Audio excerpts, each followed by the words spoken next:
It was the time when we had just moved into an old house in the suburban area of Croydon, London. The neighborhood was lined with cobblestone streets and rows of red brick houses. The house wasn't new, but neither did it appear too dilapidated. For the first few days, everything seemed perfectly fine. But then, strange things began to happen. Mother often noticed that as soon as she finished her chores, whether it was cleaning the kitchen or washing clothes, within moments the work would be undone. Plates would be scattered again, water would spill across the floor, or the freshly washed clothes she had just hung up neatly would be found fallen to the ground. One evening, while washing dishes, she suddenly felt that someone had tiptoed through the corridor and slipped into the inner room. In the dim light, the shadow looked exactly like her son. Furious, she rushed into the room, only to find him sleeping peacefully. Convinced she must have been mistaken, she turned back to the corridor, only to see all the neatly hung clothes now scattered on the floor.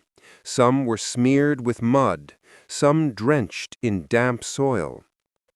Mother hurried back to the room and shook her son awake, scolding him harshly. "Don't you feel ashamed? I just saw you coming from the corridor and messing up all the clothes." The little boy blinked at her with sleepy eyes, his voice trembling, almost about to cry. "Mom, I was asleep. I didn't do anything." A chill ran down her spine. Just moments ago, she had seen with her own eyes a shadow that looked exactly like her son. But if he was still asleep, then who was it? As days passed, these incidents only grew worse. Doors creaked open in the dead of night. Dishes clattered in the kitchen. But when she checked, everything was in its place. One day, Mother entered a room and saw her son scattering clothes. She moved forward to scold him, but froze where she stood. The face looked like her son, but the eyes were hollow and pitch black. A jolt of terror shot through her body. She screamed, and in that very instant, the figure vanished. She kept this to herself for a while, but when the events became unbearable, she finally spoke to the neighbors. The old residents told her, "This isn't the first time. Everyone who has lived here before has experienced the same. This house is not ordinary. It carries a presence. What you see is not your son, it is his mimic. It takes on the likeness of those in the house to confuse and torment them." The neighbors revealed that several families had fled overnight, some left in panic, others quietly, without a word. One elderly man said with a trembling voice, "Child, in the nights you can hear children laughing, but when you look, no one is there." Families who lived here often said their children could never sleep. They would wake up at night, standing by the windows, scratching the walls with their nails, whispering strange words over and over. "It's not mine, not mine." Day by day, my brother grew weaker. One night, when the whole house was asleep, Mother again heard the sound. This time she refused to stay silent. She picked up a lamp and entered the room. The light was faint, but just then the door creaked open. A figure emerged, shaped exactly like her son, but moving with an unnatural slowness. Its eyes were not a child's eyes, but empty, black voids. A surge of maternal instinct rose within her. She now knew this was not a shadow. It was something else that had taken residence in our home. With trembling defiance, she cried out, "Leave! This is not your place! My son is not yours!" The figure halted. The air seemed to shiver. My brother began to choke, struggling to breathe. Mother dropped to her knees, praying desperately, pouring her heart into every word. And then, for a brief moment, the house fell into an eerie silence. The entity slowly drifted backward, like a mist slipping out of the doorway, until it vanished. But the relief was long short. The next morning, when my brother opened his eyes, his face carried an exhaustion beyond words. He whispered, "Mum, he's going to come back, isn't he?" Mother touched his forehead. His skin was cold. That very day, we decided to leave. Hastily packing, we slipped away one night without telling a soul. But the fear lingered, that the darkness might follow us, that we may never truly be free. Even after moving into the new house, the nightmare did not end. One night, my brother awoke, clutching Mother's hand. His voice shook as he said, "Mum, he's standing in the corner. He's calling me." She held him tightly to her chest, though her eyes betrayed the same terror that had haunted her since the first night. We locked the door, kept the lights on, and prayed that it would end. But just when we thought it was over, my brother gave a faint smile and whispered, "Mum, tonight he came closer. His black eyes shimmered in the light, and he said, 'This is my house.'" Mother turned towards the darkness, nothing but silence, but somewhere, faintly, a hushed whisper lingered, as though tiny footsteps were retreating into the night. The ending remained open. Perhaps we left that cursed house. Perhaps we never truly escaped its shadow. But one thing is certain. Sometimes evil hides itself in the innocence of children, and when it finally shows its true face, it can change the destiny of an entire home. On to our today's second story. There once lived a girl named Amelia Clarke, the only daughter of her parents, in a quiet town near the southern coast of England. Amelia was not like other girls her age.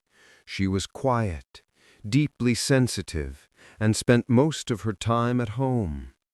Her parents, being overprotective, never allowed her to wander too far. Only school and home, nothing beyond. Amelia loved animals, especially cats. She would often sneak out just to feed stray cats in the alleys. Her few friends at school adored her, and one evening they came up with an idea. "Let's go camping by the seaside cliffs this weekend. We'll make a campfire by the edge of the woods near Cornwall. It'll be fun." Everyone was excited, but Amelia hesitated. She knew her parents would never agree. Yet, after much pleading, they reluctantly allowed her to go, with strict warnings. "Be back before evening. Stay together. Don't wander off." The campfire. That night, by the rugged seaside near the edge of the forest, the girls gathered around a blazing fire. The air carried the smell of salt water, and the crashing waves below mixed with the crackle of burning wood. They laughed, roasted marshmallows, sang silly songs, and shared secrets under the starry sky. For the first time, Amelia felt free. She even laughed. But soon, something strange caught her eye. Beyond the circle of firelight, in the darkness of the trees, she thought she saw dozens of glowing eyes staring back at her. Green, sharp, like the eyes of cats. She blinked, gone. Perhaps it was only her imagination. Yet the cold wind that suddenly blew across the fire made her shiver. In her ears, faint meowing echoed, soft but persistent. The other girls heard nothing. Back home. The next morning, when Amelia returned home, her parents noticed something had changed.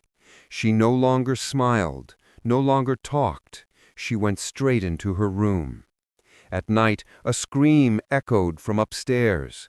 Her parents rushed in and found her huddled in the corner of her bed, pointing to the shadows on the wall. "They're here! The cats! They're watching me!" But her parents saw nothing. Just the pale wallpaper, the dim light from the window, and their trembling daughter. Over the following days, things grew worse. Amelia refused food, cried without reason, and often whispered to someone unseen. Her drawings showed nothing but cats, hundreds of them, with glowing eyes. A psychologist called it hallucinations and gave her medicines, but they only dulled her without stopping the visions. Her parents grew desperate. The village elder's story. One evening, her father took her to a nearby village along the Cornish coast, hoping someone might know what was happening. Most people dismissed it, calling it superstition. But an old man, leaning on his walking stick, spoke in a trembling voice. "You've brought her back from the sea's edge, haven't you? That place is cursed. Many years ago, a girl disappeared while playing by those very cliffs. Her body was never found, only torn remains deep in the woods, clawed by wild cats. Since then, her spirit roams, seeking to attach itself to the living."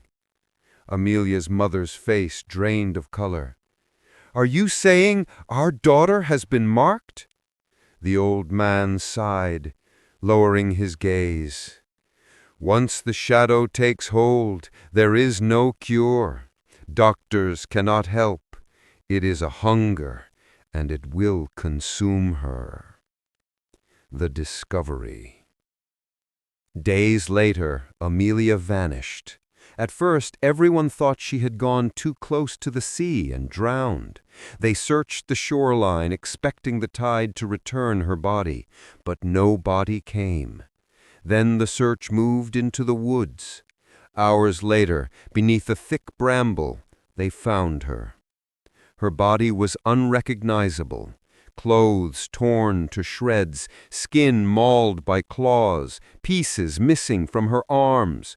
Her eyes, still open, reflected an unspeakable terror. The villagers whispered, "It's the wildcats. They hunt at night, but none ever attack like this." And among them the old man muttered, "No, this is not the work of beasts. This is the curse of the restless soul." The parents' last walk. Her parents were shattered. As they walked away from the village with their daughter's lifeless body, the mother sobbed quietly, clutching her hand. The father walked stiffly, rage and helplessness trapped inside his clenched fists. And then, just for a second, her daughter's eyes fluttered open. Not with life, but with a flicker, in the green glow of cat's eyes.